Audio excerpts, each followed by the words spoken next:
UP की राजनीति में समीकरण पल पल बदल रहे हैं। समीकरण के साथ साथ नेताओं के पाले भी बदलना शुरू हो गए हैं। आज अखिलेश ने बीजेपी को एक बड़ा झटका दे दिया।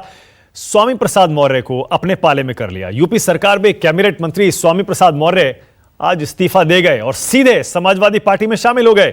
स्वामी प्रसाद मौर्य ने राज्यपाल को इस्तीफा भेजा और दलितों पिछड़ों की उपेक्षा की बात कही है। स्वामी प्रसाद मौर्य ने अकेले पार्टी नहीं छोड़ी, 3 विधायकों को भी अपने साथ ले गए।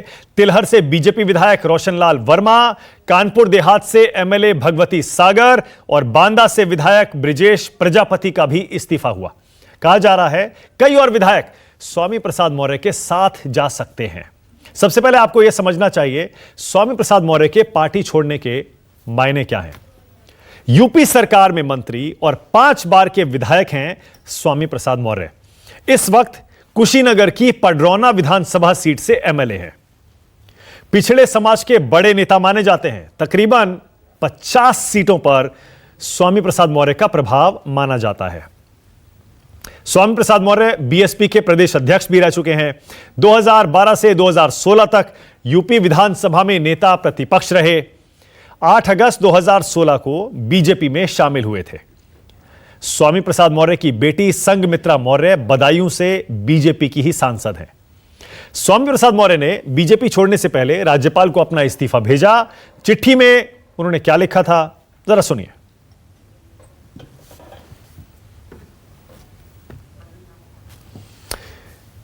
मौर्य जी लिख रहे हैं, मंत्रिमंडल में मैंने विपरीत परिस्थितियों में रहकर भी अपना दायित्व निभाया, लेकिन दलितों के प्रति उपेक्षात्मक रवैये के कारण अब मैं मंत्रिमंडल से इस्तीफा दे रहा हूं। इस्तीफे के बाद स्वामी प्रसाद मौर्य मीडिया के सामने आए और बीजेपी पर बड़े आरोप भी लगा दिए। जरा वो भी सुन लीजिए एक बार। स्वामी प्रसाद मौर्य समाजवादी पार्टी में शामिल होने के बाद क्या बोले। उत्तर प्रदेश सरकार जिस तरीके से दलितों, पिछड़ों, किसानों, बेरोजगार नौजवानों और छोटे लघु मध्यम व्यापारियों के खिलाफ कार्य कर रही है, उचित प्लेटफॉर्म पर कई बार मैंने नेताओं से कहा भी, बात अनसुनी कर दी गई। नतीजा है उचित अवसर पर मैंने मंत्रिमंडल से आज इस्तीफा देने का निर्णय लिया। केशव प्रसाद मौर्य जी के वो हमारे छोटे भाई हैं, उत्तर प्रदेश के उप मुख्यमंत्री हैं, मैं उनका सम्मान करता हूं। इसके बावजूद उनके सलाह की मैं आवश्यकता नहीं समझता हूं। तो स्वामी प्रसाद मौर्य और उनके समर्थकों का सपा में स्वागत है, ये अखिलेश यादव ने ट्विटर पर फौरन लिख दिया। दरअसल ये तस्वीर जो आप देख रहे हैं, ये अखिलेश यादव ने ही ट्वीट की और स्वामी प्रसाद मौर्य का सपा में स्वागत किया उनके समर्थकों के साथ और लिखा, सामाजिक न्याय का इनकलाब होगा, 22 में बदलाव होगा।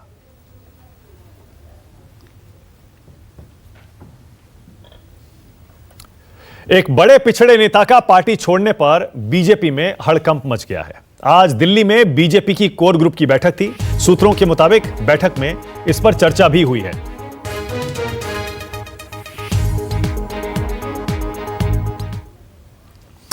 तो दिल्ली में जो बैठक चल रही थी उसमें अमित शाह ने संज्ञान लेते हुए केशव प्रसाद मौर्य को स्वामी प्रसाद मौर्य को मनाने की जिम्मेदारी सौंपी। साथ ही स्वतंत्र देव सिंह और सुनील बंसल को दूसरे नाराज नेताओं से बात करने के लिए भी कहा। पार्टी आलाकमान के आदेश के बाद केशव प्रसाद मौर्य ने ट्वीट कर एक अपील भी की। केशव प्रसाद मौर्य ने कहा उन्हें नहीं पता किन कारणों से स्वामी प्रसाद मौर्य ने इस्तीफा दिया है। उनसे अपील है कि वो बैठकर बात करें। जल्दबाजी के फैसले अक्सर गलत हो जाते हैं। यह केशव प्रसाद मौर्य ने ट्वीट कर दिया, ट्विटर पर लिख दिया। स्वामी प्रसाद मौर्य की नाराजगी इतनी थी कि केशव प्रसाद मौर्य को उन्होंने सलाह ना देने की सलाह दे डाली। चलिए, यह तो रही अभी तक की बात। आज स्वामी प्रसाद मौर्य के बीजेपी छोड़ने और सपा में जाने की बात। आपको याद होगा अभी 1-2 दिन पहले ही सुहेलदेव भारतीय समाज पार्टी के अध्यक्ष ओम प्रकाश राजभर ने एक बयान दिया था। राजभर ने समाजवादी पार्टी के गठबंधन के बाद राजभर ने कहा था योगी सरकार के बड़े मंत्री जल्दी ही समाजवादी पार्टी में शामिल होंगे। राजभर ने कहा था बीजेपी के 150 से ज्यादा विधायक हमारे संपर्क में हैं। इस बयान ने काफी सुर्खियां बटोरी थी। सरकार के आधा दर्जन मंत्री रोज रात को मिलने आते हैं, यह भी राजभर बोले थे। राजभर ने कहा था बीजेपी में भारी नाराजगी है, बीजेपी टूट की कगार पर है। अब देखते हैं कि ओम प्रकाश राजभर की ये जो बड़े दावे थे इनमें कितनी सच्चाई है। लेकिन हां, स्वामी प्रसाद मौर्य के बीजेपी छोड़ने से आज हलचल तो मची है। एक बात तो और साफ है कि मौर्य के बीजेपी छोड़कर सपा में जाने से नुकसान तो बीजेपी को है, राष्ट्र की बात में। इसीलिए हमारा आज का सवाल, योगी के मंत्री को तोड़कर अखिलेश ने खेल कर दिया, और दूसरा, अगला बनाम पिछड़ा हो गया क्या यूपी का चुनाव। राष्ट्र की बात में आज मेरे साथ समाजवादी पार्टी से सुनील साजन, बीजेपी से शहजाद पूनावाला आपकी टीवी स्क्रीन पे आ रहे हैं, कांग्रेस की तरफ से सुरेंद्र राजपूत मेरे साथ हैं, मेरे साथ संगीत रागी हैं, पॉलिटिकल एनालिस्ट हैं, दिल्ली यूनिवर्सिटी में प्रोफेसर हैं, आरएसएस के विचारक हैं। यहां स्टूडियो में मेरे सहयोगी सुकेश भी आ गए हैं मेरे साथ, और ओम प्रकाश राजभर मेरे साथ जुड़ गए हैं। आप सभी का स्वागत है। राजभर जी, सुन पा रहे हैं मुझे? राजभर जी सुन पा रहे हैं? अच्छा, अभी नहीं सुन पा रहे हैं, आवाज जाएगी तो राजभर जी से बात करेंगे। शहजाद, आपका पहला रिएक्शन। शहजाद, आपको भी पता है 4 मंत्रालय जिस मंत्री को दिए हों उससे अंदाजा हो जाता है कि वो मंत्री एक सरकार, एक पार्टी के लिए कितना अहम है। अगर चुनाव से पहले इतना बड़ा मंत्री आपको छोड़कर चला जाए, उससे क्या मैसेज जाता है शहजाद? मानक जी, जो बच्चा पैदा नहीं हुआ उसका मुंडन मत करवाइए। अभी उन्होंने सिर्फ सरकार से इस्तीफा दिया है, पार्टी नहीं छोड़ी है। हमारे शीर्ष नेतृत्व ने बताया है कि हम बातचीत कर रहे हैं उनसे, और हमें नहीं पता कि किन कारणोंवश उन्होंने इस्तीफा दिया है। केशव प्रसाद मौर्य जी और बाकी हमारे जो शीर्ष नेतृत्व के की जिम्मेदारी संभालते हैं वो उनसे बात करेंगे, जो नाराज नेता हैं उनसे भी बात करेंगे। हाँ, पर मैं एक चीज आपसे जरूर कहूंगा कि अगर वो 4 मंत्रालय संभाल रहे हैं जिसमें लेबर मिनिस्ट्री है, जिसमें रोजगार का काफी कुछ लेना देना है, तो आज समाजवादी पार्टी ने कम से कम ये मान लिया कि रोजगार में स्वामी प्रसाद मौर्य जी ने बहुत अच्छा काम किया था हमारी सरकार के लिए। तो रोजगार का जो विषय ये सुनील साजन और बाकी के लोग उठाते हैं वो तो विषय है ही नहीं, वरना स्वामी प्रसाद मौर्य जी को इतने खुली बाहों से वो जो न्योता दे रहे हैं वो नहीं देते। शहजाद, आप कह रहे हैं बच्चा पैदा हुआ नहीं, मुंडन मत करवाइए, लेकिन ऐसा लग रहा है देखकर कि आपकी ये गाड़ी तो निकल चुकी है, स्टेशन से अब निकल चुकी है। तस्वीर दिखा रहा हूं फिर से, इसीलिए आप तो ट्विटर पर इतने एक्टिव रहते हैं, आपने वो तस्वीर सबसे पहले देख ली होगी। ये देखिए जरा तस्वीर, अखिलेश यादव से साथ खड़े होकर मिल रहे हैं, और शायद उन्हीं के घर में मिल रहे हैं, उन्हीं के दफ्तर में जाके मिल रहे हैं, फोटो खिंचवा रहे हैं। और आप कह रहे इस्तीफा दे दिया राज्यपाल को, साथ में 3 विधायक और चले गए। आप कह रहे हैं कि अभी पार्टी में स्वामी प्रसाद मौर्य बने हुए हैं। और तो और केशव प्रसाद मौर्य ने ट्विटर पर जो सलाह दी थी कि जल्दबाजी में फैसला ना करें, हमारे रिपोर्टर ने स्वामी प्रसाद मौर्य से उसका भी जवाब पूछा, और उस जवाब में स्वामी प्रसाद मौर्य बोले मुझे सलाह मत दीजिए। ऐसा लगता है ये गाड़ी तो गई, इसको मान लीजिए, स्वीकार कर लीजिए, या आपको अभी भी भरोसा है कि मना लेंगे आप उनको? देखिए, ऐसा है, राजनीति संभावनाओं की सबसे बड़ी एक जगह होती है। सारी चीज, that's a art of the possible.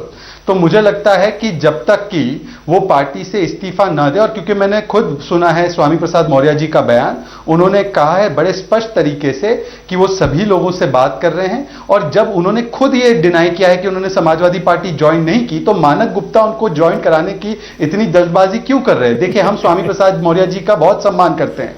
वो एक सेकेंड देखिए, उनको इतनी जिम्मेदारी दी, उन्होंने जिम्मेदारी का निर्वहन भी बहुत अच्छे तरीके से किया। और कम से कम आज इस तस्वीर से स्पष्ट हो जाता है कि समाजवादी पार्टी मानती है स्वामी प्रसाद मौर्य जी ने रोजगार के विषय में ऐतिहासिक काम हमारी सरकार के लिए किया है। तो कम से कम रोजगार के विषय पर सवाल उठाकर वो स्वामी प्रसाद मौर्य जी को किसी भी तरीके से अपमानित नहीं करेगी, पहली बात। दूसरी बात, आपके मीडिया वाले धर्म सिंह सैनी का भी नाम चला रहे हैं, मैं उनकी वीडियो और बाइट भेज देता हूं कि धर्म सिंह सैनी ने स्पष्ट तरीके से कह दिया है कि मैं कहीं नहीं जा रहा।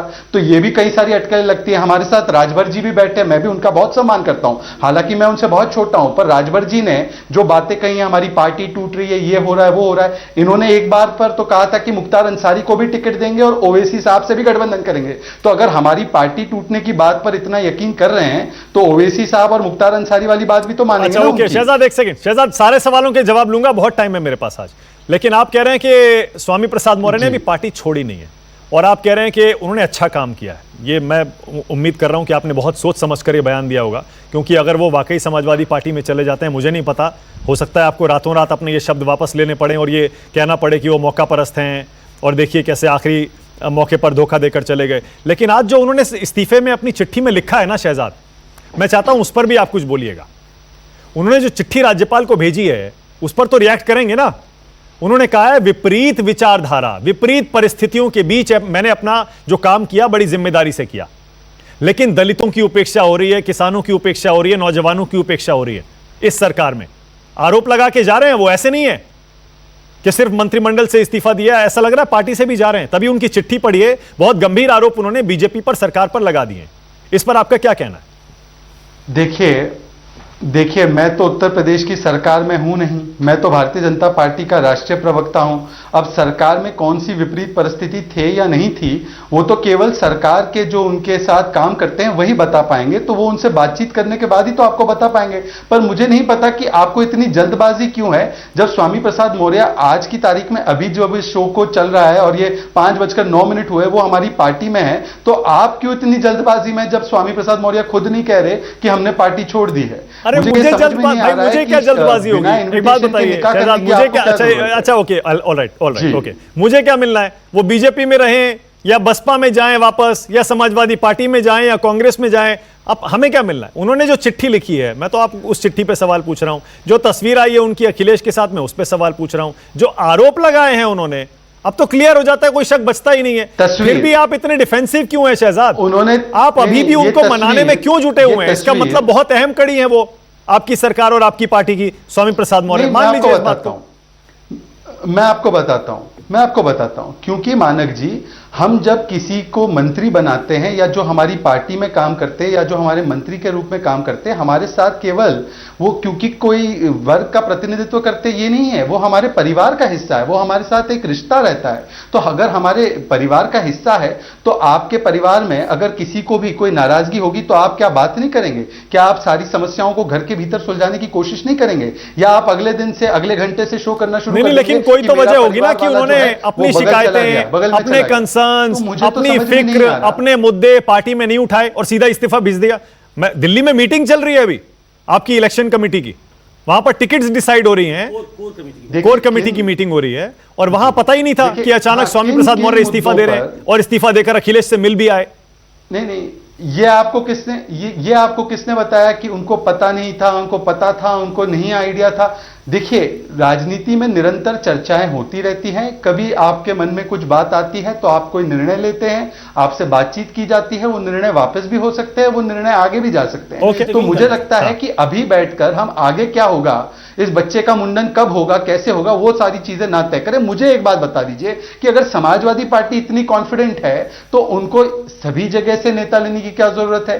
समाजवादी पार्टी तो इसका विरोध करती थी, समाजवादी पार्टी तो कहती है हमारे पास बहुत भरपूर जन समर्थन है।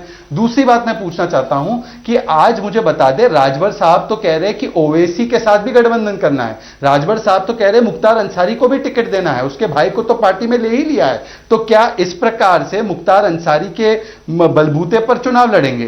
क्या ओवैसी के साथ निकाह कर? अच्छा ओके शहजाद, अभी बहुत टाइम है आपकी, सारे मुद्दे थोड़ी देर में, सारे मुद्दे थोड़ी देर में। सुकेश कुछ कह रहे हैं? नहीं शहजाद, मैं ये कह रहा था, मैं सुकेश बोल रहा हूं। आपको मालूम है, आप इसको पब्लिकली स्वीकार करें न करें, आपको ये मालूम है कि पिछले कुछ महीने से वो नाराज चल रहे थे। मुझे यहां तक जानकारी है कि अभी कुछ महीने पहले वो बीजेपी दफ्तर गए, बीजेपी दफ्तर में एक बड़े नेता से मिलना चाहते थे, वो चूंकि बिना समय लिए गए थे तो उनसे मुलाकात भी नहीं हुई। उसी नेता से जब उनकी मुलाकात लखनऊ में हुई तो उन्होंने कहा कि आप आते नहीं हैं दिल्ली। उन्होंने कहा दिल्ली गया था आपके पास, लेकिन समय लेके नहीं गया था, तो आपके ऑफिस से कहा गया कि नहीं मिल सकता।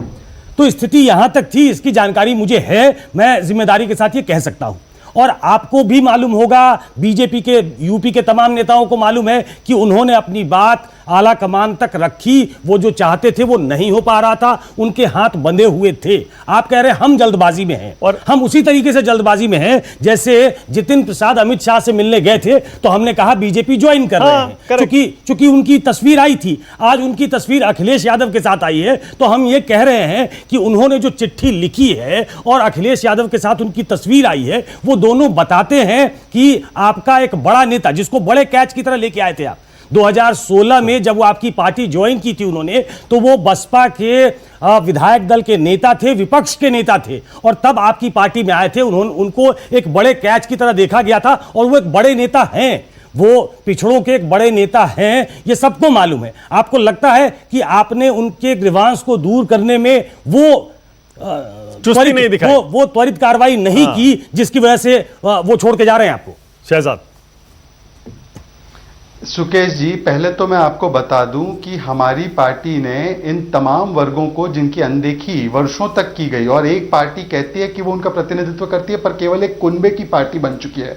ये वो सरकार है जिसने 27 ओबीसी को केंद्रीय कैबिनेट में जगह दी है। ये वो सरकार है जिसने पहली बार एक ओबीसी प्रधानमंत्री को पूरा कार्यकाल का टर्न दिया है। वो प्रधानमंत्री मोदी थे। इससे पहले देवेगौड़ा ने अपना टर्न पूरा नहीं किया था, पर मोदी जी ने अपना टर्म पूरा किया और अभी दूसरी बार वो प्रधानमंत्री बने। ये वो सरकार है जिसने लगभग जितनी आबादी ओबीसी की उत्तर प्रदेश में, उतना रिप्रेजेंटेशन, प्रतिनिधित्व उत्तर प्रदेश की सरकार में भी ओबीसी को देने का काम किया है। तो पिछड़ों के बारे में या पिछड़े समाज के बारे में हमारी चिंता को लेकर आप सवाल मत उठाइए, क्योंकि हमसे नहीं, हम नहीं उठा रहे, वो उठा रहे हैं। तो उनको अपनी चिट्ठी में वो उठा रहे हैं शहजाद, हम नहीं उठा रहे। से शोषित समाज से हम तो on the face of it आपको सही मानते हैं, लेकिन सवाल वो उठा रहे हैं आपके नेता जी। हाँ, अब जहां तक उनके सवाल है, उनके सवाल का जवाब, वो एक इतने बड़े मंत्री है, इतने बड़े हमारे नेता है, क्या मेरे जैसा प्रवक्ता उनको टीवी पर बैठकर जवाब देगा? ठीक है, ऑल राइट। मेरे शीर्ष नेतृत्व से ओके, मैं समझ गया शहजाद। नहीं, फेयर इनफ, मैं समझ गया। ओम प्रकाश राजभर जी, पहले तो आपका रिएक्शन चाह रहा हूं मैं। स्वामी प्रसाद मौर्य का समाजवादी पार्टी में जाना और चुनाव से ठीक पहले बीजेपी को छोड़ना कितना बड़ा झटका बीजेपी के लिए और कितना बड़ा फायदा समाजवादी पार्टी के लिए, आपके लिए, क्योंकि आप भी उसी गठबंधन में हैं? राजभर जी। 2 महीना पहले मैंने बता दिया था कि 1.5 दर्जन मंत्री भाजपा छोड़ करके समाजवादी पार्टी ज्वाइन करेंगे, और अक्सर मैं बयानों में इस बात को कहता रहा। अभी सुबह भी मैंने कहा है, सुबह लगभग हमको अंदाजा है कि 8 बजे मैंने कहा है, और कोई मानने को तैयार नहीं था। और सामने प्रमाण है, अभी चर्चा हो रही है माननीय स्वामी प्रसाद मौर्य जी की। 3 और इस्तीफा चले गए विधायकों के, वही अकेले नहीं, 3 और विधायकों ने इस्तीफा दे दिया। और देखते जाइएगा, 13 दिन गिनती से गिनिएगा, 13 दिन के बाद आपको पता लग जाएगा कि भारतीय जनता पार्टी से लोग एक भगदड़ सी मच गई है और लोग छोड़ के जा रहे हैं। अभी तो एक तो मना रहे हैं, दूसरा यहाँ कमरे में आके बैठ के बात कर रहा है कि हमारा टिकट हुआ फाइनल कर दीजिए, और वो चौथा मंत्री जो है बेचारा परेशान है। तो ये भारतीय जनता पार्टी ने जो पिछड़े, दलित, वंचित का जो हिस्सा लूटा है, 69,000 शिक्षक भर्ती का मामला हो, चाहे 68,500 का मामला हो, 27% रिजर्वेशन पिछड़ों का लूटा, 22.5% दलितों का लूटा, बड़ी पारदर्शिता से मुख्यमंत्री जी परीक्षा कराए थे, भर्ती कराए थे। फिर उन्होंने अपनी आईडी से ट्वीट करके कहा कि आरक्षित वर्ग के साथ जो अन्याय हुआ है हम उसको पूरा करेंगे, और 23,000 में 6,000 भर्ती दिखा रहे हैं। तो ये साबित हो गया ना कि इन्होंने हिस्सा लूटा था। और दूसरा सवाल, माननीय स्वामी प्रसाद मौर्य जी बड़े नेता हैं और उनको दबा करके रखा गया। उन्हीं का बयान हम अक्सर सुनते, सदन में भी बैठते थे। उन्होंने हमसे बहुत पहले ही बता दिया था कि ओम प्रकाश जी हम घुटन महसूस कर रहे हैं और समय आने दो, हम आपके साथ खड़े हो जाएंगे। ओके। आज वो समय आ गया। अच्छा। कि आज वो ओम प्रकाश राजभर के साथ, अखिलेश जी के साथ, माने ओम प्रकाश राजभर के साथ खड़े हो गए हैं। ये लाख मनाने वाले लोग लगते हैं। अभी एक तो मनाएंगे, दूसरा रूठ जाएगा, तीसरा रूठ जाएगा, किसको मनाएंगे भाजपाई। अच्छा, उधर चर्चा ये चल रही है कि ओम प्रकाश राजभर भी अभी तय नहीं है, हो सकता है राजभर जी बीजेपी की तरफ चले जाएं। कुछ लोग खुल के कह रहे हैं ये बात आपके बारे में। अरे वो अपना घर बचावे, हमारे तरफ ना ताकि नहीं आग लग जाएगी, जल जाएंगे सब। मतलब आपका तो फाइनल है ना, आप तो अखिलेश के साथ ही रहेंगे ना राजभर जी? आ गए मौर्य जी, कल आएंगे चौहान जी, परसों आएंगे यादव जी, नरसों आएंगे प्रजापति जी, चौथा 5वां दिन आएंगे सैनी जी। देखते जाए कौन कौन जी आते हैं। नहीं, मैं आपका पूछ रहा हूं, आप तो अखिलेश के साथ ही रहेंगे ना? कोई शक है आपको? कहा कुछ लोग कह रहे हैं, इसलिए मैंने कहा आपसे पूछ लूं। 3 साल पहले मैंने कह दिया हूं कि जब तक भारतीय जनता पार्टी को सत्ता से बेदखल नहीं कर दूंगा तब से चैन से नहीं बैठूंगा। अब वो टाइम आ गया है, अब सारे कार्रवाई पूरी हो रही है। कल तक लोग यही कहते थे कि ओम प्रकाश राजभर भाजपा के साथ जाएंगे। जब हमारा समझौता हो गया तब भी लोगों को नहीं विश्वास हुआ। आज हम लोग मिलकर के कार्यक्रम कर रहे हैं तो तब भी लोगों को विश्वास नहीं है। अब तो भारतीय जनता पार्टी के लोग आपस में लड़ रहे हैं। एक उदाहरण बता दूं, आप दया शंकर सिंह और स्वाति सिंह दोनों पति पत्नी हैं और विधानसभा है सरोजनी नगर, दोनों टिकट मांग रहे हैं और दया शंकर बेचारे हमारे यहाँ टिकट मांग रहे हैं कि भैया वहां तो हमको मिलेगा नहीं, अब चुनाव इस बार लड़ना तय है, चाहे आप अपनी पार्टी से लड़ा दो और चाहे समाजवादी पार्टी से लड़ा दो। वो बेचारे यहाँ सिफारिश कर रहे हैं। अच्छा राजभर जी, अच्छा ओके राजभर जी, आपका अखिलेश के साथ सीटों के बंटवारे पर फाइनल हो गया फॉर्मूला, या उस पर कुछ कहीं बात अभी बाकी सब हो गया फाइनल, सब फाइनल है? फाइनल हो गया फाइनल। हाँ तो कुछ बता पाएंगे अभी कितनी सीटों पे आप लड़ेंगे? हमारा मोर्चा 403 सीटों पर लड़ेगा, सरकार बनेगी, हमारे मोर्चे के सभी लोग सरकार में शामिल रहेंगे। नहीं, आपकी पार्टी कितने सीटों पे लड़ेगी? बता तो दिया कि हमारा मोर्चा 403 सीटों पर लड़ेगा। मैंने अब देखिए, इसीलिए तो ये चर्चा हो रही है कि राजभर जी अभी तक अखिलेश से फॉर्मूला फाइनल कर नहीं पाए हैं, इसीलिए बीजेपी वाले कह रहे हैं देख लीजिएगा, आखिर में इनको अखिलेश इनके साथ न्याय नहीं करेंगे और ये हमारे साथ ही आएंगे। वो न्याय हो चुका है, यहां न्याय नहीं। हमने आज के 27 अक्टूबर को मैंने एक नारा दिया था कि बंगाल में अगर खेला हो गए तो उत्तर प्रदेश में खदेड़ा हो गए। फिर मैंने हरदोई में रैली किया जहां लाखों लोग जुटे, मैंने वह दूसरा नारा दिया कि जब तक भाजपा की विदाई नहीं तब तक कोई ढिलाई नहीं। इसके बाद भी भाजपा ही परेशान है। ओम प्रकाश राजभर डंडा लेके तैयार है और वो सोच रहे कि हमारे आएंगे।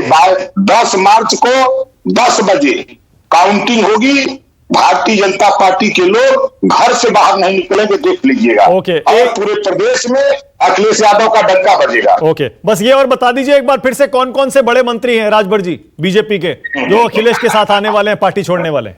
नहीं, अभी नहीं बताएंगे। दिल्ली में हलचल हो गई है कि उनको रोको, चाहे जैसे भी मनाओ, वैसा भी नहीं बताएंगे। प्रेस वार्ता करेंगे तब नाम बताएंगे। अनुप्रिया पटेल के बारे में भी चर्चा हो रही थी, क्या उनका भी नाम है क्या? अब बताएंगे आपसे जब प्रेस वार्ता होगी तब। चलिए ठीक है, बहुत धन्यवाद ओम प्रकाश राजभर राष्ट्र की बात में आने के लिए। शहजाद पूनावाला रिस्पॉन्ड करिए। ओम प्रकाश राजभर कह रहे हैं अभी और बहुत सारे मंत्री आपकी पार्टी छोड़ने वाले हैं क्योंकि सब नाराज हैं, सब घुटन महसूस कर रहे हैं। और शहजाद एक और चीज, स्वामी प्रसाद मौर्य को तो यूपी का सुकेश, मौसम वैज्ञानिक यूपी की राजनीति का कहते हैं ना, जैसे बिहार की राजनीति में रामविलास पासवान को हाल में कहने लगे हैं, चूंकि 2016 में गए थे, 2017 में सरकार बन गई। तो ये कहा जाने लगा कि स्वामी प्रसाद मौसम देखकर जाते हैं, और चूंकि इस बार फिर चले गए तो he is Ramvilas Paswan in making. In making. Shehzad respond करिए। देखिए, ऐसा है कि जो दिल्ली में बैठे कई सारे मौसम वैज्ञानिक हैं, उनको तो ना 2014 का मौसम पता था, ना 2017 का पता था, ना 2019 का पता था, और 2022 का भी जो मौसम होगा वो आपके सामने आ जाएगा। परंतु मैं ये कहूंगा कि राजभर जी से आपने वो सवाल नहीं पूछा जो मैंने आपसे पूछा कि क्या ओवैसी के साथ गठबंधन की बात चल रही है। उन्होंने ये बात बताई थी, उनसे पूछ लेना चाहिए था कि मुख्तार अंसारी को टिकट देने वाले की बात।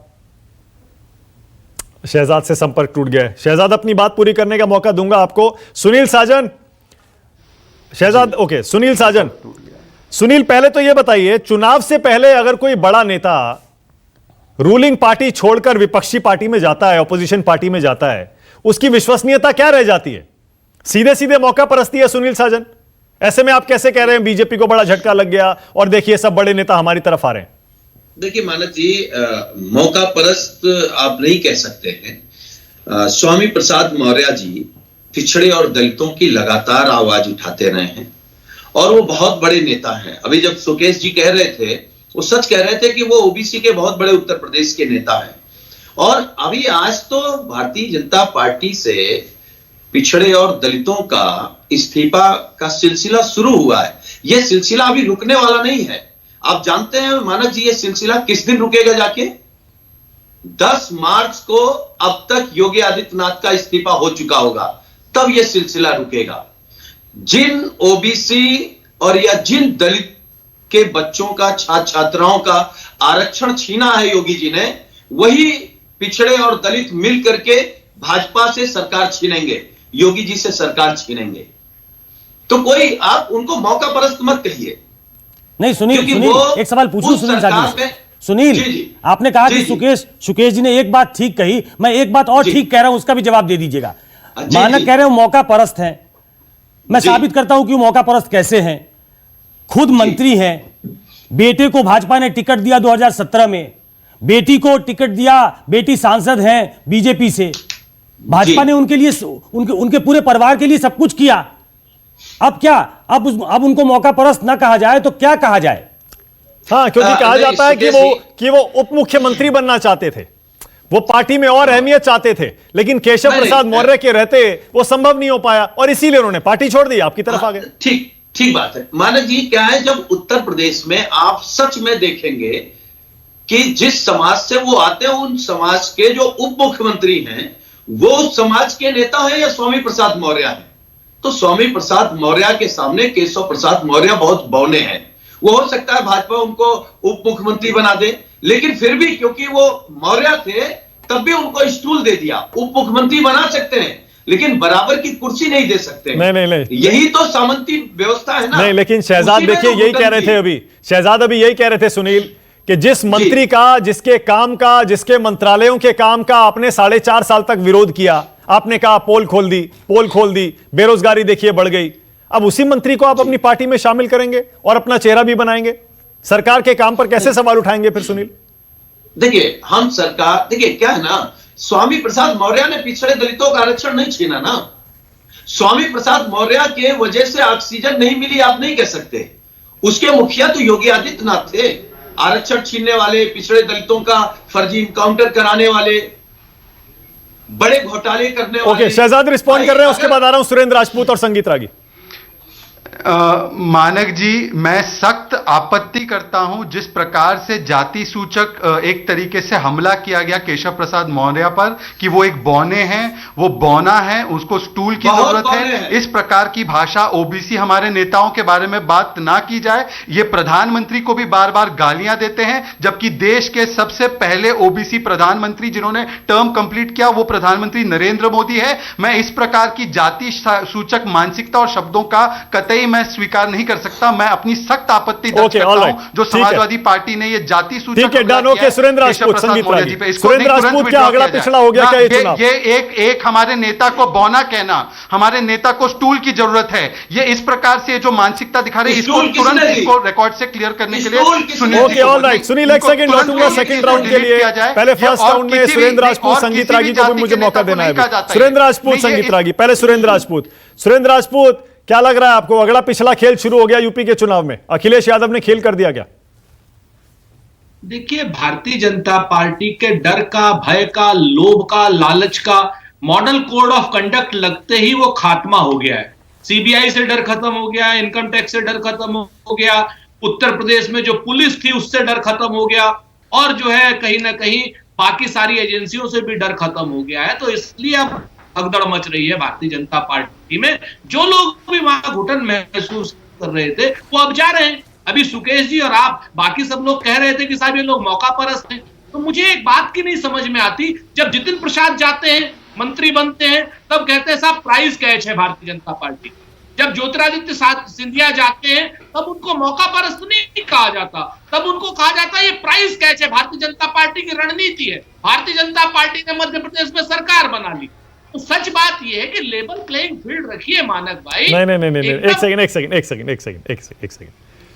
जब मौका परस्ती का नहीं, एक इनसे पहलू पूछिए, उजागर इमरान किया जाता है मसूद सुरेंद्र प्राइस राजपूत, कैच है शहजाद या एक सेकंड, मौका शहजाद वन सेकंड। देखिए, हमारा काम यहां बैठकर विश्लेषण करने का है, सुरेंद्र भाई आपको भी पता है। जब हम ये कहते हैं कि ये मौका परस्ती है, और ये मौका परस्ती दिखती है, और ऐसा नहीं है कि हम सिर्फ ये स्वामी प्रसाद मौर्य के लिए कह रहे हैं। जब जितिन प्रसाद गए थे तब भी हमने विश्लेषण किया था, ये मौका परस्ती नहीं तो और क्या है। उसी तरह जब ज्योतिरादित्य सिंधिया गए थे तब भी हमने इस पहलू का विश्लेषण किया था। देखिए, दो पहलू हैं, जैसा मैंने कहा, एक रूलिंग पार्टी या फिर जिस पार्टी में वो जा रहे हैं उसको कितना फायदा, दूसरा पहलू जिस पार्टी को वो छोड़ के आ रहे हैं उसको कितना नुकसान, और तीसरा पहलू छोड़ने के और दूसरी पार्टी में जाने के कारण। तो जो छोड़ने के और जाने के कारण है उसमें मौका परस्ती या फिर एस्पिरेशंस, एम्बिशियस होना, वो सारी चीजें आ जाती हैं। और उसी का एक पहलू है, मान लीजिए अभी कांग्रेस से छोड़कर जो टीएमसी में लोग गए हैं उसके बारे में आप कहते हैं ना वो मौका परस्त है। मानक भाई, मैं आपसे बड़ी जिम्मेवारी से कहता हूं कि मैं इस बात से हाथ जोड़ के कहता हूं, क्योंकि आप मित्र भी हैं, सुकेश भाई भी मित्र हैं, और सभी लोगों की आप पुरानी डिबेट अगर आप निकालेंगे यहीं पर, आपका चैनल निष्पक्ष है, आप निष्पक्ष है, मैं बिल्कुल इस बात को कोई वो नहीं कर रहा हूं, ना इसके ऊपर कोई प्रश्न उठा रहा हूं, लेकिन मैं आपको अभी लेटेस्ट उदाहरण देता हूं कैप्टन अमरिंदर सिंह का। जिस दिन कैप्टन अमरिंदर सिंह साहब भारतीय जनता पार्टी की तरफ झुक गए, उस दिन आप देखिए क्या क्या क्या बातें होने लगी, और उससे पहले क्या बातें हो रही थी। यही ज्योतिरादित्य सिंधिया के लिए, वो यही जितिन। नहीं, आप गलत कंपैरिजन कर रहे हैं, गलत तुलना कर रहे हैं। कैप्टन अमरिंदर सिंह के बारे में किसी ने नहीं कहा कि बहुत बड़ा खेल हो गया, कैप्टन अमरिंदर सिंह पता नहीं क्या कर देंगे पंजाब की राजनीति में। सबने ये कहा कि उनका टाइम पूरा हो चुका है, कांग्रेस छोड़कर बीजेपी में जाएंगे या बीजेपी को सपोर्ट भी करेंगे, कुछ नहीं होने वाला पंजाब की राजनीति में, 2-4% वोट इधर उधर हो सकते हैं बस। आज मैंने तो आपसे कहा ना कि आज ये जितनी बातें, मैं तो कहता हूं ना कि आप उठाइए पुरानी बहसों। खैर एनीवे, बात ये आ रही है कि सबसे पहली चीज है कि अभी जो भारतीय जनता पार्टी के प्रवक्ता कह रहे थे उसमें मुझे 2 लाइनें याद आ गई। कहते हैं ना कि झूठ के आगे पीछे दरिया चलता है और सच बोला तो प्यासा मारा जाएगा। अब ये इतना झूठ, इतना छल, इतना कपट आज की डेट में स्वामी प्रसाद मौर्य छोड़ चुके हैं। अभी भी चूंकि इनको उम्मीद है कि बाकी लोग बच जाए, इस समय खदेड़ा हो रहा है उत्तर प्रदेश में। उत्तर प्रदेश की कानून व्यवस्था की स्थिति हो, उत्तर प्रदेश की सरकार की स्थिति हो, स्वामी प्रसाद मौर्य ने आईना रख दिया है भारतीय जनता पार्टी के सामने और मजबूर कर दिया है भारतीय जनता पार्टी को ये बताने के लिए कि वो बड़े नेता हैं। आज भारतीय जनता पार्टी के प्रवक्ता मजबूर है ये बताने के लिए कि स्वामी प्रसाद मौर्य बड़े नेता हैं। वो कहां जाएंगे, कहां नहीं जाएंगे, वो उनका विषय है। वो भारतीय जनता पार्टी का विषय नहीं है, ना हमारा विषय है। लेकिन हम एक चीज जरूर जानते हैं कि भारतीय जनता पार्टी की विदाई की बेला तय हो गई है। जैसा सुकेश ने कहा कि वो मौसम वैज्ञानिक है, तो निश्चित तौर पर वो मौसम वैज्ञानिक को लगते हैं। ओके, संगीत रागी मुस्कुरा मौसम वैज्ञानिक की बात पर। संगीत रागी बोलिए। देखिए मानक, जब भी कोई पार्टी छोड़ करके दूसरी पार्टी में जाता है तो हमेशा ये 2-3 बड़े जुमले बड़े प्रसिद्ध हैं। आप पत्रकारिता में हैं, हम भी इस पेशे से डायरेक्ट नहीं जुड़े हुए हैं, लेकिन राजनीति का विश्लेषण करने का, पढ़ाने का एक अपना तजुर्बा है। जब वो जाता है, कोई बाहर जाता है तो कहता है कि यहाँ पर दलित पिछड़े, डेमोक्रेसी नहीं है, दलित पिछड़ों का हक मारा जा रहा है। ये सामान्य बातें हैं। जब जतिन प्रसाद जी गए थे तब भी उन्होंने नेतृत्व पर आरोप लगाया था। तो कंपेयर तो मैं नहीं करना चाहूँगा, हर की अलग स्थितियां हैं। लेकिन एक बात इसमें कोई दो राय नहीं है कि स्वामी प्रसाद मौर्य एक बड़े नेता हैं।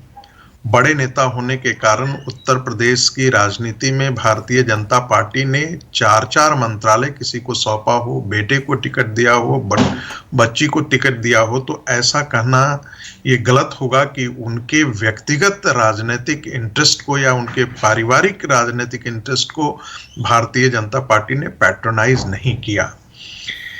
जो एक मुझे सबसे बड़ा सवाल, जो बहुत गंभीर प्रश्न है, वो इस पर देखने की है कि देखिए, क्षेत्रीय पार्टियों में जातीय आधारित पार्टियां खड़ी हो रही हैं और जातीय आधारित पार्टियां कल जो प्रदेश की राजनीतिक व्यवस्था है उसका एक अपना कोएलिशन आगे आने जाने वाले दिनों में उभरने वाला है। और ये जातियों का कन्फेडरेशन, जातियों का कोएलिशन जो क्षेत्रीय पार्टियां थी, आप देखेंगे कि उनमें टूट हुआ है और ऐसी जगहों पर जातीय पार्टियां खड़ी हुई हैं। तो पहले रीजनल पार्टी का कोएलिशन हुआ करता था स्टेट में, अब जो है वो रीजनल पार्टी का कोएलिशन नहीं होगा। आने वाले दिनों में आप देखेंगे कि उस प्रदेश में भी जातियों का कोएलिशन होगा।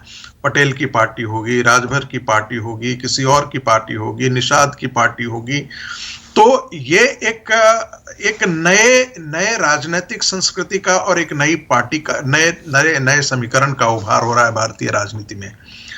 अब ये कहना कि इनके जाने से भारतीय जनता पार्टी को बहुत लॉस होगा, ऐसा मुझे नहीं लगता था। देखिए, बंगाल का चुनाव एक हमारे सामने उदाहरण है। बंगाल के चुनाव में जब तृणमूल कांग्रेस पार्टी से जब बहुत सारे लोग निकल करके जाने लगे तो लगा कि एकाएक बंगाल में भारतीय जनता पार्टी की बाढ़ आ जाएगी। लेकिन जब आप जमीनी समीकरण देखते हैं तो हमने देखा कि निष्कर्ष वहां ठीक उल्टा निकला। तो चूंकि भारतीय जनता पार्टी का एक अपना काडर बेस है, एक अपनी विचारधारा है, और फिर एक ऐसा हिंदुत्व का एक आइडियोलॉजी है जो कई जातियों को अपने आप में समेटता है, तो कहीं ऐसा नहीं है कि एक नेता के निकल जाने से उसका पूरा का पूरा समाज उसके साथ होकर के चला जाएगा और भारतीय जनता पार्टी से हट करके। मैं समाजवादी पार्टी को यादवी पार्टी कह सकता हूं, क्योंकि मूलतः एंकर जो है उसमें वो यादव समाज का है, उन्हीं का नेतृत्व है, एक परिवार का उसमें भी नेतृत्व है। नहीं, इसीलिए तो संगीत रागी से एक बहुत बड़ा कदम, बहुत बड़ा फायदे वाला एक घटना इसको बताया जा रहा है। उससे नाराज हो जाते हैं, लेकिन मैं उसे यादवी समाजवाद बोलता हूं। नहीं, एक सेकंड, मुझे पता सुनील रिस्पॉन्ड करेंगे, आपने यादवी पार्टी कहा उसे, लेकिन इसीलिए तो कहा जा रहा है अखिलेश यादव और समाजवादी पार्टी बहुत टाइम से कोशिश कर रही थी कि यादव के अलावा ओबीसी में जो गैर यादव हैं उनको भी अपने साथ लाया जाए, और इसीलिए स्वामी प्रसाद मौर्य का समाजवादी पार्टी में जाना एक बड़ी घटना है। संगीत रागी, मैं देखिए, कोई भी बड़ा नेता या कोई भी इस प्रकार का नेता यदि आपकी पार्टी से जाता हो तो यह हर पार्टी को इसका विश्लेषण करने की जरूरत होती है कि ऐसी क्या बात है कि हमने संभाल करके नहीं रखा, कहीं ना कहीं हमसे चूक हुई है, कहीं ना कहीं हमसे गलती हुई है। यह भी संभव है, लेकिन कई बार यह भी संभव है, जो दूसरा पहलू भी है, कि कई बार आदमी को लगता है कि इसे शायद हमारे हित वहां पर बेहतर मिलेंगे मुझे। कई बार ऐसा हो सकता है, उनको लगता होगा कि उनके द्वारा जो 10 लोग आए थे साथ साथ भारतीय जनता पार्टी में आए थे, उन सारे लोगों को टिकट शायद एक सवाल और, तो समाजवादी पार्टी में उनको वो टिकट संगीत रागी, एक सवाल और, स्वामी प्रसाद मौर्य सिर्फ अकेले वो नहीं है। एक सवाल और, संगीत रागी, आपने कहा ये नई एक व्यवस्था आ रही है भारत की राजनीति में जहां जातियों वाली पार्टियां खड़ी हो रही हैं, और ये आप 2022 की बात कर रहे हैं। 2022 मैं ये कह रहा हूं 2014 में आने के बाद, जब से 14 और 19 तब ये विश्लेषण किया गया और ये सच भी था, तथ्यों पर आधारित था कि नरेंद्र मोदी और बीजेपी ने जातियों की बहुत सारी दीवारें तोड़ दी थी। लेकिन अगर फिर से ये जातियों वाली पार्टियां खड़ी हो रही हैं, इसका संकेत क्या है? देखिए मानक, मैं तो बार बार ये कहता हूं, एक राजनीतिक विश्लेषक के तौर पर, मैं किसी संगठन के प्रवक्ता के तौर पर नहीं। जब भी आप जातियों के विमर्श में आप फंसेंगे तो हिंदुत्व का विमर्श कमजोर होगा। हिंदुत्व का जब विमर्श बड़े पैमाने पर खड़ा होगा और जातीय दीवारें टूटेंगी तो भारतीय जनता पार्टी के लिए वो बेहतर रहेगा। न सिर्फ भारतीय जनता पार्टी के लिए बल्कि इस भारतीय राष्ट्र के लिए भी बेहतर होगा। इसीलिए पूछ रहा हूं, क्या इस बार हिंदुत्व का जो नैरेटिव था वो कमजोर हो रहा है क्या, और जातियों का नैरेटिव स्ट्रांग हो रहा है क्या? देखिए, नहीं, मुझे ऐसा नहीं लगता है मानक जी, चूंकि मेरे पास कोई आंकड़े नहीं है, इसलिए मैं ये नहीं कह सकता कि कमजोर हो गया है या बढ़ गया है। लेकिन एक चीज तो हिंदू समाज जब वोट करने जाएगा तो ये तो देखेगा ना कि राम मंदिर किसने खड़ा करवाया, काशी विश्वनाथ किसने खड़ा किया, मथुरा के लिए कौन काम कर रहा है। ये तो देखेगा ना कि जो दंगों में हिंदू मारे जाते थे उनके लिए कौन आकर के खड़ा हुआ। ये तो देखेगा ना कि मुजफ्फरनगर में जब दंगे होते थे अखिलेश प्रसाद यादव की सरकार मुसलमानों के लिए काम करती थी। ये तो देखेगा ना कि रोहिंग्या आकर के बस जाते हैं और दंगे पर दंगे, रोज दंगे, 150-150 दंगे हो रहे हैं, 400-400 प्रदेश में दंगे हो रहे हैं। ठीक है, ओके सुकेश, एक दो आंकड़े ऑलराइट। सुकेश, संगीत रागी कह रहे थे कि वो उनके पास आंकड़े नहीं है, सही है, बड़ा मुश्किल होता है उस तरह से एसेस करना, लेकिन जो आंकड़े साफ हैं वो ये, यूपी में ओबीसी की एक बहुत बड़ी संख्या है, 50% से ज्यादा है, और पता नहीं अब कितनी है क्योंकि एग्जैक्ट हमें पता नहीं है। रफ आइडिया ये है कि आधी से ज्यादा आबादी ओबीसी है, और बताते हैं 40-45% उसमें गैर यादव है यूपी में। और दूसरा एक और छोटा सा आंकड़ा, मौर्य आबादी यूपी में 6% के आसपास है, और 100 सीटों पर बड़ा असर माना जाता है। इसका मतलब ये माने इस बार कि यूपी में ये मौर्य ओबीसी एक बहुत बड़ा फैक्टर होने वाला है। देखिए, Akhilesh Yadav what he intends to do, वो 2015 का जो बिहार में प्रयोग था ना, वो उसकी तरफ बढ़ चले हैं। 2015 में नरेंद्र मोदी अपने पीक पे थे, भाजपा अपने शीर्ष पे दिख रही थी, और उस वक्त लालू प्रसाद यादव और नीतीश कुमार ने हाथ मिलाया, और मुझे अच्छे से याद है, मैं लालू यादव के साथ कई सभाओं में गया था और वो ओपनली कह रहे थे। नीतीश कुमार सटल तरीके से चीज़ों को रखते हैं, लालू यादव बहुत क्रूड और बहुत कम्युनिकेटिव तरीके से चीज़ों को रखते हैं। जो जो जो अपने लोगों को बताना चाहते हैं वो सीधा सीधा बताते हैं। उन्होंने साफ कहा, वोट छोड़ के तो राज भी छोड़ के। तो अगड़े और पिछड़े का एक बड़ा डिवाइड क्रिएट किया गया वहां, और तमाम अपनी लोकप्रियता के बाद भी नरेंद्र मोदी वो किला नहीं जीत पाए। नीतीश कुमार और लालू यादव के आने से बहुत बुरी तरीके वही से जो संगीत रागी कह रहे हैं, हिंदुत्व वाला नैरेटिव वहां खड़ा नहीं हो पाया। जब ऐसा होगा, जब ऐसा होगा, और अखिलेश यादव उस दिशा में इसलिए मैं कह रहा हूं बढ़ चुके हैं कि वो तमाम ऐसी पार्टियां जिनको अपने साथ उन्होंने लिया है, वो तमाम ऐसे ओबीसी पार्टियां हैं जो एक सर्टेन वर्ग को रिप्रेजेंट करती हैं और उनका चुनाव में एक बड़ा स्ट्रॉन्ग प्रेजेंस दिखता है। अखिलेश यादव का स्वामी प्रसाद मौर्य को लेना ये एक तरीके से एक मैसेज के तौर पे है कि आपके पास अब पिछड़ा का कोई नेता बचा नहीं है। हम एक एक करके सारे पिछड़ा नेताओं को हमने अपनी तरफ खींच लिया है। ऐसा नहीं है कि बीजेपी इस बिजनेस में नहीं है। संजय निषाद को किसी तरीके से रोका गया है वहां।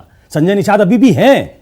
राजभर को वहां रखा गया था। 2017 में उसकी जीत की एक बड़ी वजह यह बताई गई थी कि राजभर, निषाद, ये तमाम लोग साथ थे। ये तमाम लोग अब अखिलेश यादव के साथ हो गए हैं। आज की तारीख में ये वो, अगर मैं जिस शब्द का इस्तेमाल सुरेंद्र राजपूत कह रहे थे, prize catch, yes he is a prize catch. और मैं ऐसा बताऊं कि स्वामी प्रसाद मौर्य, जितना मैं जानता हूं, कि वो सिर्फ दलितों और पिछड़ों के ही नेता नहीं है। क्योंकि बहुत दिनों तक उन्होंने काशीराम से लेकर तमाम लोगों के साथ काम किया है। तो पैन यूपी स्वामी प्रसाद मौर्य की अपनी प्रेजेंस है, अपना एक दखल है, और उसका लाभ अखिलेश यादव उठाना चाहते हैं। दो इस पे, एक तो मैसेजिंग के लेवल पे कि हमने एक ऐसा कुनबा, एक ऐसा रेनबो कोलिशन तैयार किया है जो बहुत पेनिट्रेट करेगा नीचे तक और एक्सपोज करेगा बीजेपी को। और दूसरा कि एक एक करके जो ऐसे लोग जुड़ रहे हैं, तो हमारी वोट की टैली जो MY कहा जाता था, उसमें अब संगीत कह रहे हैं कि वो यादव उसको लीड कर रहा है। तो यादववाद दिखता है। उस कुनबे को, उस स्पेक्ट्रम को बड़ा करना चाहते हैं अखिलेश यादव, ताकि ये जो उन पे आरोप है चस्पा, वो मिटाएगा। संगीत रागी कुछ कहना चाह रहे हैं? हाँ, जल्दी से संगीत रागी। मानक देखिएगा, जातियों के विमर्श में देखिएगा, ये जो लोग समाजशास्त्र का अध्ययन करते हैं वो देखेंगे कि एक जाति दूसरे जाति के विरुद्ध भी वोटिंग करती है। एक जाति यदि आपके पक्ष में आता है तो दूसरी जाति खड़ी हो जाती है आपके पक्ष में। पश्चिम उत्तर प्रदेश में आप देखेंगे, मैं नाम नहीं लेना चाहता हूं, एक जाति यदि पक्ष में आती है तो दूसरी जाति अपने आप खड़ी हो जाती है। यदि निषाद यहाँ पर खड़े हो, इसलिए ऐसा होता है कि समाज के अंदर, भारतीय समाज में हर जाति अपने से ऊंची और हर जाति अपने से नीची जाति का अपना एक, उसका अपनी परिभाषा ठीक है, ऑल राइट, और उसका है ना। ओके, सुनील साजन, सुनील, इसका मतलब पर भी प्रभाव, इसका मतलब सुनील, आपको लग रहा है पूरी तरह से इस बार के हिंदुत्व का नैरेटिव कमजोर पड़ रहा है और इसीलिए जातियों का नैरेटिव खड़ा हो रहा है, और इसीलिए आपने मौका देखा और स्वामी प्रसाद मौर्य को तोड़ लिया? देखिए, मैं केवल संगीत रागी जी से ये जानना चाहता हूं कि प्रोफेसर साहब मुझे ये बता दीजिए, हिंदुत्व क्या है? हिंदुत्व केवल पिछड़ा और दलित तब है जब आपको वोट लेना है। जब आरक्षण छीना आपने, तो क्या कुर्मी का नहीं छीना? कुमार, लुहार, बढ़ई, नाई का नहीं छीना? क्या प्रजापति, चौहान, निषाद का आपने नहीं छीना? पासी, जाटो और धोबी का आपने आरक्षण नहीं छीना? तब ये हिंदुत्व नहीं था। जब नौकरी देना होगा तो हिंदुत्व नहीं है, जब वोट लेना होगा तो हिंदुत्व है। ये याद रखिएगा, जिसका आपने आरक्षण छीना है वो सब मिलकर के आपसे सरकार छीनेंगे। अच्छा, ऊंच नीच की बात आप कर रहे हैं। नहीं, अरे सुन लीजिए, हम तो सुन रहे थे आपको। आप ऊंच नीच की बात कर रहे हैं। अच्छा ठीक है, आप ऊंचे हो, आपने सबको जोड़ा तो सोशल इंजीनियरिंग हो गई। हम सबको जोड़ रहे हैं तो हम जातवादी हो गए। हम जातियों की पार्टी बना रहे हैं। कमाल है भाई, आपका राष्ट्रवाद भी अलग है, आपका हिंदुत्व भी अलग है। तो ये कौन सी बात हुई? ये कौन सी बात हुई? आप तथ्यों पर आइए ना। आप बताइए, आप एक तरफ मुख्यमंत्री बनाते हैं, दूसरी तरफ स्कूल क्यों देते हैं? आप बताइए ना कि पिछड़े और दलितों का आरक्षण छीनने वाले आप कौन होते हैं? जिनका आरक्षण छीना है वो आपसे सरकार छीनेंगे। आप करते रहिए ज्ञान की बातें। ये ऊंच ओके, नीच शहजाद अभी भी पूनावाला, आपके संगीत दिलो संगीत इसके दिमाग बाद लौट में के है। आऊंगा। शहजाद, सोशल इंजीनियरिंग, हाँ, जैसा मैं पहले एक कह रहा सेकंड। था, ये वही सोशल इंजीनियरिंग है जो अमित शाह ने पहले की थी यूपी में। अब अगर अखिलेश वही कर रहे हैं तो उसमें दिक्कत क्या है फिर?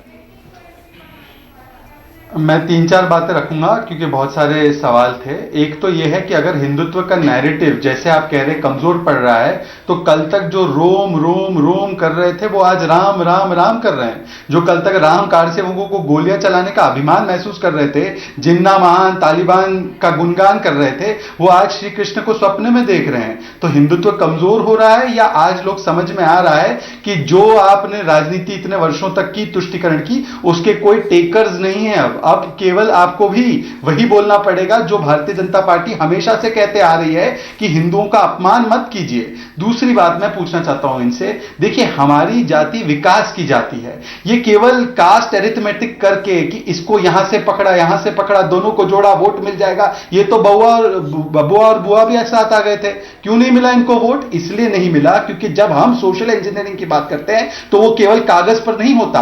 आज आप एक भी आंकड़ा उठा के देख लीजिए, 2.5 करोड़ टॉयलेट बनाए हमने, वो 2.5 करोड़ टॉयलेट के लाभार्थी में सबसे ज्यादा लाभार्थी कौन है जाकर देख लीजिए। 40 लाख घर बनाए हमने, सबसे ज्यादा लाभार्थी कौन है जाकर देख लीजिए। जब 1.5 करोड़ गैस सिलेंडर दिए, सबसे ज्यादा लाभार्थी कौन है देख लीजिए। जो मुद्रा की लोन्स दी है, जो रोजगार मिला है, जो भी हमने स्कीमें चलाई है, जो गन्ना भुगतान का पैसा दिया है, जो किसानों का कर्ज माफ किया है, किसी भी स्कीम को आप उठाकर देखिए, ज्यादातर जो लाभार्थी है वो इन्हीं समाजों से आते हैं जिनके नाम पर सुनील साजन जी वोट तो जरूर लेते हैं पर करते काम कुछ नहीं है। और जब इनकी सत्ता आई थी तो क्या हुआ? केवल मुख्तार अंसारी का बोलबाला और एक छोटे से कुनबे का, इनके कुनबे का बोलबाला।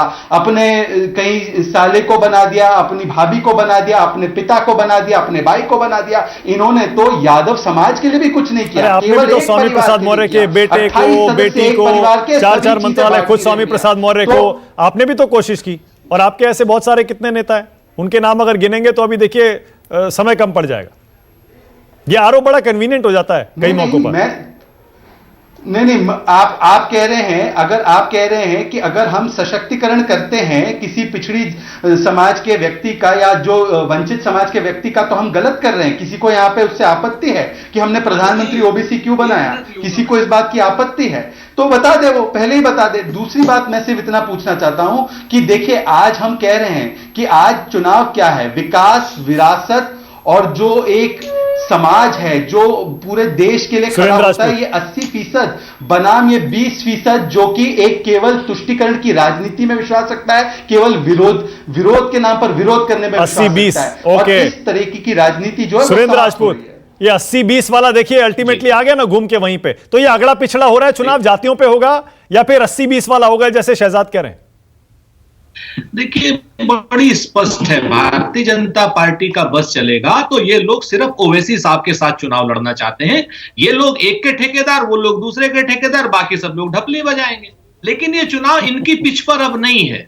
सच बात यह है कि राम राम और रोम रोम और ये सब इतनी तुकबंदी करने वाले लोग भगवान श्री राम के नाम पर वोट भी लेंगे, नोट भी लेंगे, चंदा चोरी भी करेंगे, दलितों की जमीन भी लेंगे, नौकरियां भी खा जाएंगे, देश के रुपए को भी लूट लेंगे और उसके बाद कहीं ना कहीं 28 लाख करोड़ रुपए तक की भी लूट करेंगे, पेट्रोल की भी महंगाई करेंगे, डीजल की भी महंगाई करेंगे, खाद के कट्टे से भी 5 किलो की चोरी करेंगे और उसके बाद कहेंगे कि हिंदुओं के नाम पर वोट दे दो। सच बात ये कुछ नहीं होने वाला। अब लोग समझ गए। ठीक है, अच्छा ओके। सुरेंद्र भाई एक चीज और बताइए ना, आपने देखिए आपने ईमानदारी से अभी तक विश्लेषण किया नहीं है और मैं आप पर बहुत जिम्मेदारी से यह आरोप लगा रहा हूं। आपने उसका एक तरफा विश्लेषण किया। आपने ये कहा देखिए बीजेपी एक्सपोज हो गई, अब स्वामी प्रसाद मौर्य बाकी लोगों को पता लग गया इसलिए पार्टी छोड़ रहे हैं। लेकिन आपने ये नहीं बताया क्या ये समाजवादी पार्टी के लिए फायदेमंद साबित होगा? क्या स्वामी प्रसाद मौर्य ये गैर यादव का ओबीसी वोट ले जाएंगे? क्या अखिलेश की तरफ ले जा पाएंगे?